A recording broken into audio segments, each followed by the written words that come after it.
الحمد لله نحمده ونستعينه ونستغفره ونؤمن به ونتوكل عليه ونعوذ بالله من شرور أنفسنا ومن سيئات أعمالنا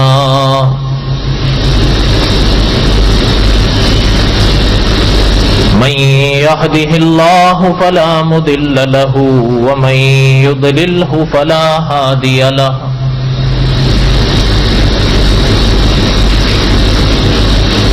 وأشهد أن لا إله إلا الله وحده لا شريك له وأشهد أن سيدنا وسندنا ومولانا محمدا عبده ورسوله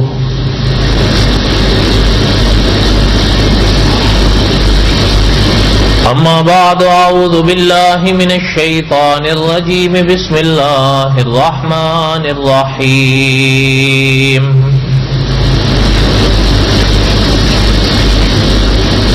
الف لام را تلك آیات الكتاب المبین انا انزلناه قرآنا عربیا لعلکم تعقلون نحن نقص عليك احسن القصص بما اوحينا اليك هذا القرآن وان كنت من قبله لمن الغافلين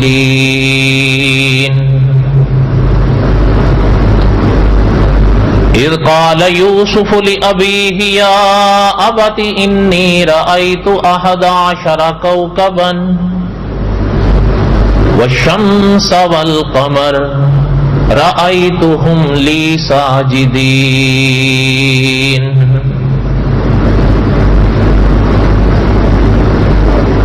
وقال النبي صلى الله عليه وسلم أنا آخر الأنبياء وأنتم آخر الأمم صدق الله العظيم وصدق رسوله النبي الكريم ونحن على ذلك لمن الشاهدين والشاكرين والحمد لله رب العالمين اللهم صل على محمد وعلى آل محمد كما صليت على إبراهيم وعلى آل إبراهيم إنك حميد مجيد اللهم بارك على محمد وعلى آل محمد كما باركت على إبراهيم وعلى آل إبراهيم إنك حميد مجيد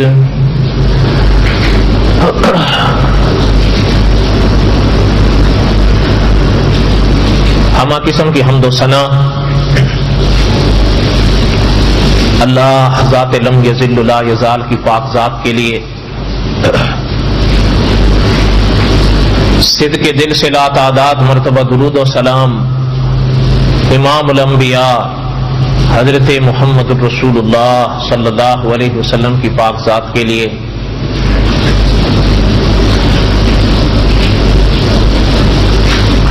جمعے کے بیانات میں قصص الانبیاء علیہ السلام اور حضرت یوسف علیہ السلام کے واقعات ہم پڑھ رہے تھے.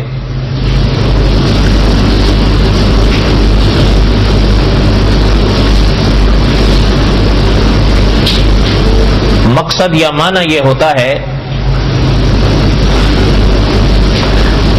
کہ ان واقعات میں یا ان قصص میں جو اسباب ہیں ان پر مجھے بھی اور آپ کو غور بھی کرنا چاہیے اور عمل بھی کرنا چاہیے، ورنہ یہ واقعات تو صدیوں سے پڑھے گئے ہیں، پڑھے جا رہے ہیں اور انشاءاللہ پڑھتے رہیں گے حضرات.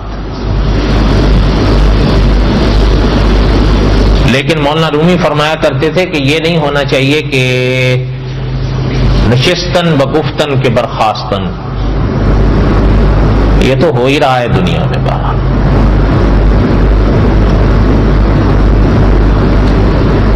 حضرت یوسف علیہ الصلوۃ والسلام کے واقعات میں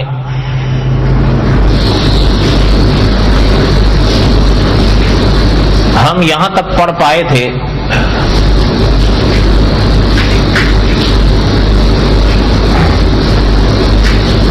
کہ حضرت یوسف علیہ الصلوۃ والسلام کو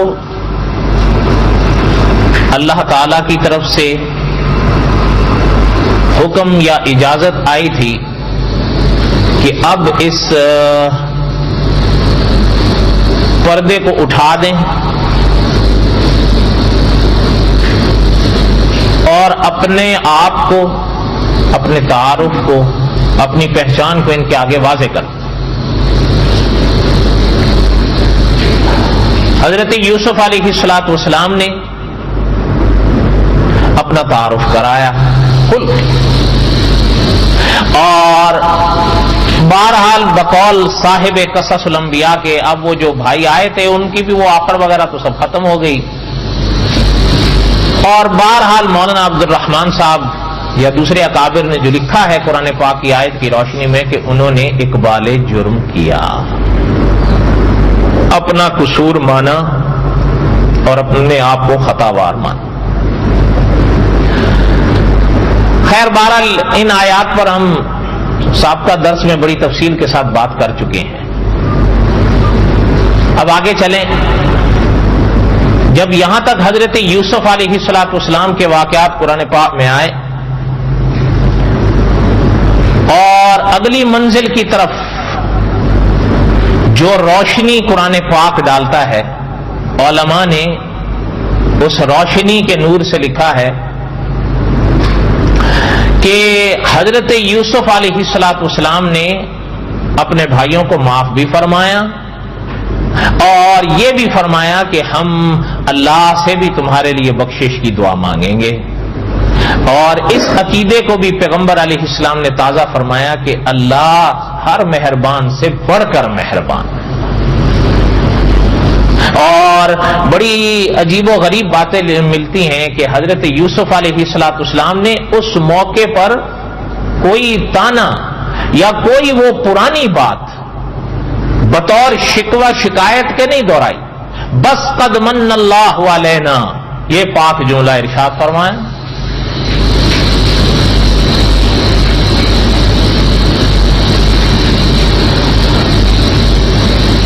اس پر کئی باتیں گزشتہ درس میں آ گئیں. دعا کریں اللہ تعالیٰ آگے پڑھنے کی توفیق دیں. علماء نے لکھا ہے کہ جب تعارف وغیرہ ہو گیا اور معافی تلافی بھی ہو گئی، اب حضرت یوسف علیہ الصلوۃ والسلام نے، یہ مولانا ادریس کاندلوی رحمۃ اللہ علیہ نے لکھا ہے اپنی تفسیر کی کتاب میں کہ حضرت یوسف علیہ الصلوۃ والسلام نے اپنے بھائیوں سے اپنے والد محترم کا حال پوچھا کہ ابو کیسے ہیں. تو بھائیوں نے بتایا کہ آپ کے فراق میں روتے روتے روتے روتے آخر تک 6 سال بقول بعض علماء کے اپنی آنکھوں کے نور سے محروم ہو گئے ہیں. آنکھوں کا نور چلا گیا ہے، آپ کو یاد کرتے رہتے ہیں. اب مولانا ادریس کاندلوی رحمۃ اللہ علیہ لکھتے ہیں کہ اللہ ذو الجلال والاکرام نے قرآن پاک میں یہاں پہ ارشاد فرمایا اذهبوا بقمیصی ھذا فالقوه علی وجه ابی یأتی بصیرا. حضرت یوسف علیہ السلام نے جب اپنے والد محترم کا حال سنا تو اذهبوا بقمیصی ھذا، اپنے بھائیوں کو قمیض دی اپنی کہ میری یہ قمیض لے جاؤ، اب واپس جاؤ کنعان. حضرت یعقوب اس وقت کنعان میں تھے اور حضرت یوسف اس وقت مصر میں تھے، اس بات کو سمجھیے گا. اور یہ تھوڑا سا آگے بھی آپ کو کام دے گا اگر ذہن میں رکھیں. پھر میں دہراتا ہوں، حضرت یعقوب اس وقت کہاں تھے؟ کنعان میں. اور حضرت یوسف کہاں تھے؟ مصر میں. اب ان دونوں وادیوں کے درمیان کا جو فاصلہ تھا نا، وہ غالباً حضرت حسن بصری رحمت اللہ علیہ کے فرمان کی روشنی میں علماء مفسرین نے لکھا ہے کہ حضرت فرماتے تھے ان دونوں وادیوں کے درمیان میں 250 میل کا فاصلہ تھا. اور یہ مجھ سے آپ بہتر جانتے ہیں کہ میل جو ہوتا ہے یہ کلومیٹر سے بڑا ہوتا ہے.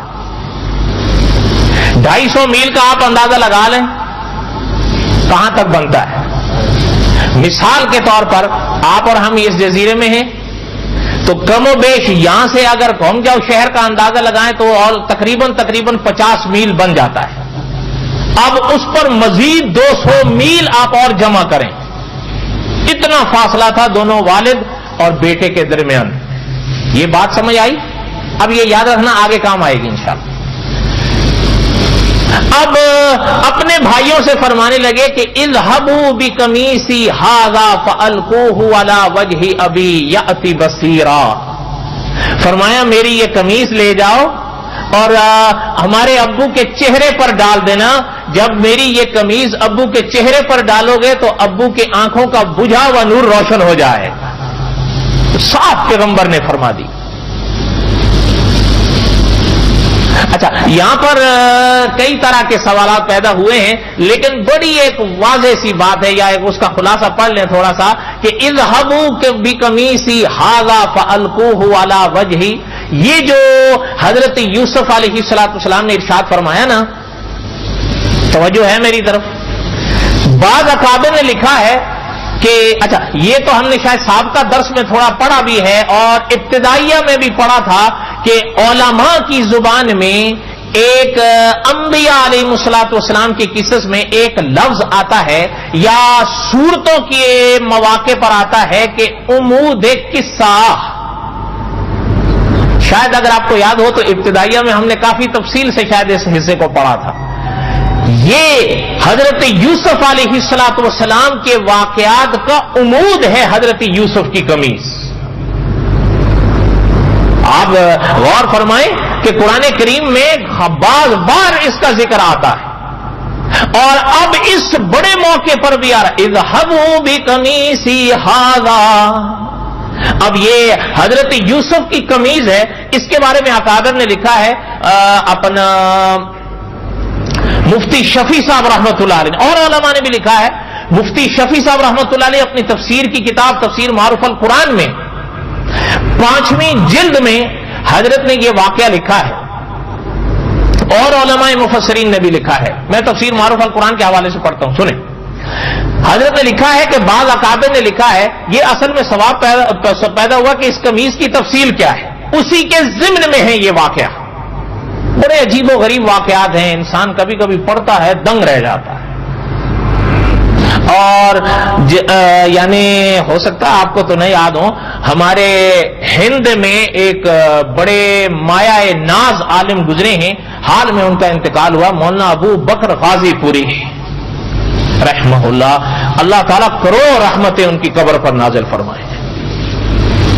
یعنی دیکھیے ہو سکتا ہے آپ کو تو اچھا نہ لگے، لیکن اس میں میں بھی ہوں، اس میں آپ بھی ہیں اور اس میں میں بھی ہوں اور اس میں ہمارے اور بھی کئی حضرات ہیں جس پر افسوس بھی ہوتا ہے کہ اب تقریباً ہم اپنے اکابر سے اگر بالکل نہ بھی صحیح تو کافی حد تک نہ آشنا ہیں. ورنہ جب مولانا کا انتقال ہوا تھا تو مجھے آج بھی مناظر ختم نبوت کے الفاظ یاد ہیں کہ حضرت کے جملے یہ تھے کہ یہ آپ صلی اللہ علیہ وسلم کی امت میں اس دور میں ایک ایسے عالم پیدا ہوئے کہ 40 سال میں پہلی دفعہ ایسا عالم منظر عام پر آیا تھا. کتنے سال میں؟ ان کی بات اس لیے میں آپ کو بتا رہا ہوں کہ ان کی تفصیلات کا تو موقع نہیں ہے، پھر کبھی اللہ نے زندگی دی تو. لیکن میری حضرت سے زندگی میں پہلی اور آخری ملاقات ہوئی اور وہ بڑی یادگار ملاقات رہی. کبھی اللہ تعالیٰ نے زندگی دی تو کسی واقعے کے ضمن میں آپ کو سناؤں گا، بڑے سبق ہیں اس میں. اس باتوں کی گفتگو کے دوران مجھ سے ایک جملہ حضرت نے فرمایا تھا جو مجھے آج بھی یاد ہے. حضرت فرماتے تھے کہ کبھی کبھی اکابر کے لکھے ہوئے جملے انسان پڑھتا ہے یا سنتا ہے تو اگر دل کے اندر لو جل رہی ہو نا تو انسان پڑھ کر یا سن کر اش اش کر اٹھتا ہے کہ اکابر کیا کیا لکھ گئے ہیں. کوئی بات آپ کو بھی سمجھ میں آ رہی ہے میرے دوستوں؟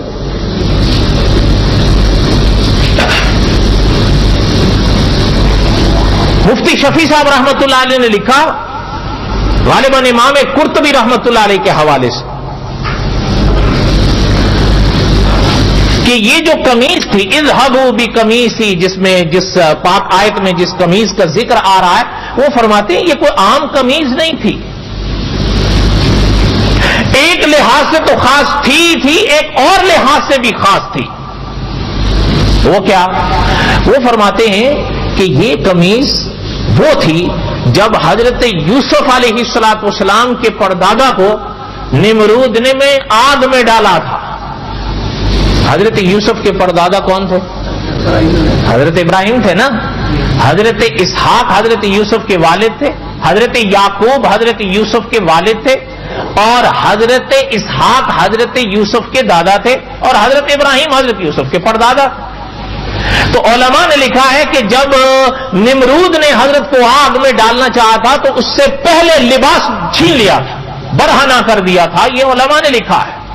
اور آپ حیران ہوں گے، آقا صلی اللہ علیہ وسلم کے فرمان علماء مفسرین نے لکھا ہے کہ حضور نے فرمایا اس واقعے کے بدلے میں اللہ ذوالجلال والاکرام میدان قیامت میں جب ساری کائنات برہنہ ہوگی، سب سے پہلے جس وجود پر اللہ لباس ڈلوائیں گے وہ حضرت ابراہیم کا ہوگا. اچھا، اس میں ایک سوال پیدا ہوا بڑا کہ اس میں آیا آقا صلی اللہ علیہ وسلم کی بات پھر کہاں ہے؟ اس لیے کہ حضرت ابراہیم کا بڑا مقام ہے، اس میں کوئی شک نہیں. وہ جد الانبیاء ہیں، وہ ابو الانبیاء ہیں، وہ مجدد انبیاء ہیں، لیکن آقا صلی اللہ علیہ وسلم تو امام الانبیاء ہیں.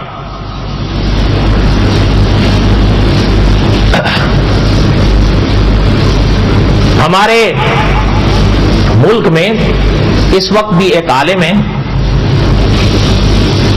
دعا کریں اللہ تعالیٰ انہیں سلامت رکھیں، اور دعا کریں اللہ تعالیٰ مجھے ہمت دے. میں منا رہا ہوں ان کو یہاں چائنیز نیو ایئر میں آنے کے لیے. دعا کریں اللہ کرے مان لیں. انہوں نے ایک کتاب لکھی ہے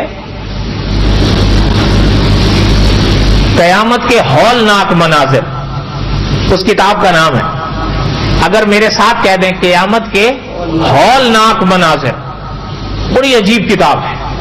اس میں حضرت نے اس مسئلے پر بڑی تفصیل سے یہ بات لکھی ہے دلائل کے ساتھ کہ اس حدیث میں حضرت ابراہیم کا ذکر ہے تو آقا صلی اللہ علیہ وسلم کا ذکر کہاں ہے؟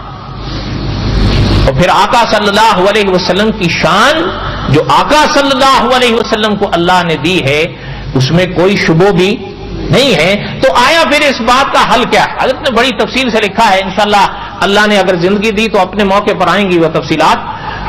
کہنے کا مقصد یہ ہے کہ اللہ تعالیٰ سے دعا کیا کریں کہ اللہ تعالیٰ ہمیں بھی ذوق دیں. قاری طیب صاحب رحمۃ اللہ علیہ محتمم دارالعلوم دیوبند وہ فرشتہ صورت فرشتہ سیرت فرمایا کرتے تھے کہ پانی کی زیادہ تلاش نہیں کیا کرو، پیاس پیدا کرو، پانی تو مل ہی جائے گا. ادھر سے نہیں تو ادھر سے مل جائے گا، ادھر سے نہیں تو ادھر سے مل جائے گا. کمی پیاس کی. آقا صلی اللہ علیہ وسلم کی امت کے علماء نے تو اتنی محنت کی ہے ان مسائل پر کہ انسان دنگ رہ جاتا ہے.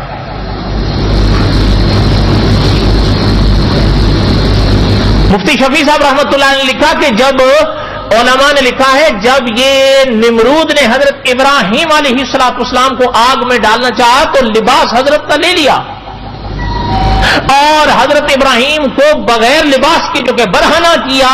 تو اس موقع پر حضرت جبرائیل امین علیہ السلام یہ قمیص جو اس وقت حضرت یوسف کے ہاتھ میں تھی وہ قمیص جنت سے لے کر آئی تھی. حضرت نے لکھا ہے کہ جنت کی قمیص تھی، اس کی خاصیت تھی اپنی، وہ حضرت جبرائیل نے حضرت ابراہیم کو پہنا دی. اس کے بعد مفتی شفیع صاحب رحمۃ اللہ علیہ لکھتے ہیں مدتوں تک ہمیشہ تک جب تک حضرت ابراہیم علیہ السلام کا اس دنیا میں اللہ کو رہنا منظور تھا وہ قمیص حضرت ابراہیم کے پاس محفوظ رہی. حضرت ابراہیم جب علیہ السلام جب اس دنیا سے پردہ فرما گئے تو پھر اس کے بعد ایک عقیدے کا مسئلہ بھی دوہرا دوں. موت برحق چیز ہے نا, بولو. یہ تو مجھ سے بہتر آپ کو یاد ہے, کل نفس ذائقۃ یاد رکھیں. انبیاء علیہ الصلوۃ والسلام کی جو اپنا حیات اور موت کا یہ جو آج کل ہنگامہ چلتا ہے نا, اللہ تعالیٰ نے اگر زندگی دی تو قصص الانبیاء میں آقا صلی اللہ علیہ وسلم کے واقعات میں اس عقیدے کو بیان کروں گا کہ اس میں اہل سنت و جماعت کا عقیدہ کیا ہے. میں آپ سے پوچھتا ہوں, حضور علیہ الصلوۃ والسلام نے یا انبیاء علیہ الصلوۃ والسلام نے اس دنیا سے پردہ فرمایا صدیاں ہو گئیں یا نہیں؟ بولو. یہ کوئی آج کا مسئلہ ہے؟ وہ بولو تو صحیح. تو یہ کہ اچھا میں آپ سے پوچھتا ہوں, آج کے میرے اور آپ کے سامنے یہ واقعات آ رہے ہیں, پرانے جو اکابر گزرے ہیں ان کے آگے یہ مسئلہ نہیں آیا ہوگا؟ بولو. تو پھر میں اور آپ کیوں نہ آج خود فیصلہ کرنے کے بجائے ان بڑوں کو فیصل کیوں نہیں مان لیتے؟ ان کے فیصلے کیا تھے, اور ان بڑوں کے فیصلے میں ہی خیر ہوتی ہے. اس لیے کہ مجھے تو یہ مسئلہ سمجھ میں نہیں آتا کہ دین اسلام کا اتنا بڑا مسئلہ میں اور آپ ان سے بہتر سمجھ جائیں. آپ کو سمجھ میں آتا ہے یہ مسئلہ؟ بولو. لیکن ایک چیز کہے بغیر چارہ نہیں ہوتا کہ انبیاء علیہ الصلوۃ والسلام کے اس دنیا سے جانے کے مواقع اگر ذکر کیا کرو تو علماء سہارنپور کا فیصلہ یہ ہے کہ یوں کہا کرو کہ انبیاء اس دنیا سے پردہ فرما گئے. حقائق اپنی جگہ قائم رہتے ہیں لیکن ادب اپنی جگہ برقرار رہنا چاہیے. نہیں سمجھ آئی بات؟ اگر میرے ساتھ کہہ دیں, حقائق اپنی جگہ قائم رہنے چاہیے لیکن ادب اپنی جگہ برقرار رہنا چاہیے. انبیاء علیہ الصلوۃ والسلام کے اگر اس دنیا سے جانے کے واقعات ذکر کیا کرو تو کیا کہنا چاہیے کہ اس دنیا سے پردہ فرما گئے. حقائق اپنی جگہ قائم رہیں گے اور ادب بھی برقرار رہے گا. اور یہی مولانا قاسم نانوتوی رحمۃ اللہ علیہ کا سبق تھا, جنہوں نے دارالعلوم دیوبند کی اینٹ رکھی تھی. کچھ اشارہ کر دیا ہوں میرے حال میں, اگر آپ سمجھ گئے ہوں. نہیں سمجھ؟ فرمایا حضرت ابراہیم علیہ الصلوۃ والسلام جب اس دنیا سے حضرت تشریف لے گئے, یا حضرت کا وہ وقت آیا جب حضرت نے اس دنیا سے پردہ فرمانا تھا, تو وہ قمیص جو حضرت جبرائیل نے حضرت ابراہیم کو آگ کے موقع پر پہنائی تھی, حضرت کے بیٹے حضرت اسحاق کے حصے میں آئی. وہ حضرت اسحاق کے پاس رہتی تھی, اور حضرت اسحاق علیہ الصلوۃ والسلام سے ہی وہ حضرت یعقوب کو ملی.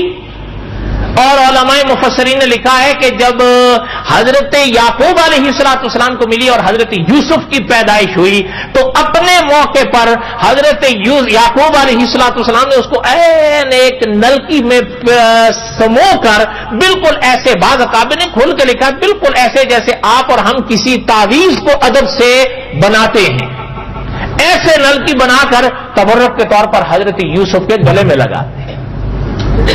اور اکابر نے بالکل مثال میں تعویذ ہی لکھا ہے. میں یہ اپنی طرف سے نہیں بول رہا ہوں, آپ نے تو سن رکھا ہے نا, اور شاید سنا بھی ہو, تعویذ شرک ہے.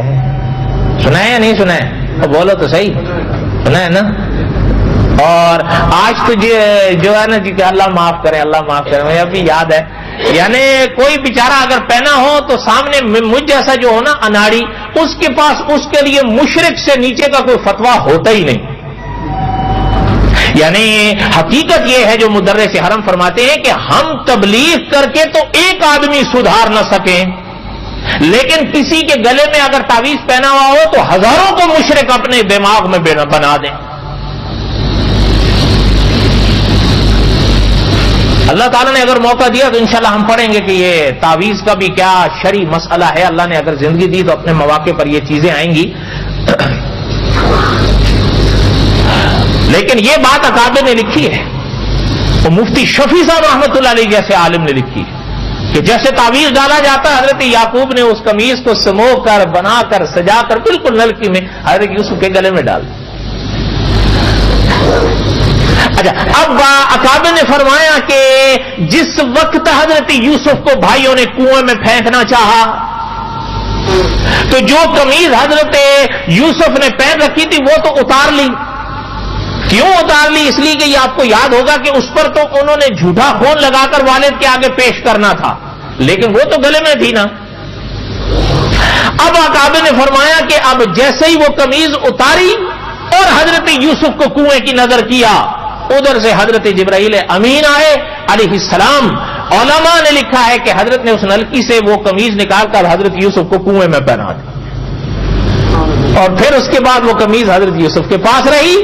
اور اس موقع پر بھی اکابر نے لکھا ہے کہ اس موقع پر جب حضرت یوسف نے فرمایا اذهبوا بقمیصی ھذا فالقوه علی وجه ابی، اس قمیص کو لے جاؤ میرے ابو کے چہرے پر ڈال دینا، تو بعض علماء نے لکھا ہے کہ اس وقت حضرت جبرائیل ہی آئے تھے اور حضرت یوسف کو مشورہ دیا تھا کہ یوسف علیہ السلام وہ جو قمیض آپ کے پاس پڑی ہوئی ہے اپنے والد کے والدین اور دادا کے حصوں سے آئی ہوئی، اس قمیض کی اپنی خاصیت ہے، اپنے بھائی کے ہاتھ میں دیجیے اور ان سے کہیے کہ وہ قمیض حضرت یعقوب کے چہرے پر ڈال دیں تو حضرت یعقوب کی آنکھوں کا بجھا ہوا نور واپس روشن ہو جائے. تو علماء مفسرین نے لکھا. میں نے پہلے عرض کیا نا کہ انسان حیران ہوتا ہے کہ ہمارے اکابر نے کتنی محنتیں کی. اچھا ایک چیز اور بھی سن لیں. اب تو بہرحال ہمارا خطہ جو ہے وہ تقریباً کم از کم بھی 3 حصوں میں بٹ گیا، کہیں بنگال، کہیں پاک، کہیں ہند، ورنہ پہلے یہ ایک ہند تھا، ایسا ہی ہے نا، جسے ساری دنیا کیا کہتی تھی؟ برے صغیر. برے صغیر میں آپ کو یاد ہوگا ایک سلطان گزرے ہیں جہانگیر، یاد ہے؟ وقت بھی ختم ہو رہا ہے، میری باتیں بھی ختم ہوتی نہیں. آپ کہیں گے جہانگیر کا ذکر کیسے؟ اگر بھی بتاتا ہوں انشاءاللہ. جہانگیر، اور جہانگیر یہ مجھ سے بہتر آپ جانتے ہیں سلطنت مغلیہ کے چشم و چراغ تھے. بہرحال بعض باتوں سے اپنے وقت پر اختلاف اپنی جگہ ہے. تو جہانگیر کے زمانے میں ایک عالم گزرے ہیں بر صغیر میں، حضرت مجدد الف ثانی رحمت اللہ علیہ. یہ اپنے وقت کے مجدد گزرے. یہ بہرحال ہو سکتا ہے آپ پریشان بھی ہوں اور آپ حیران بھی ہوں.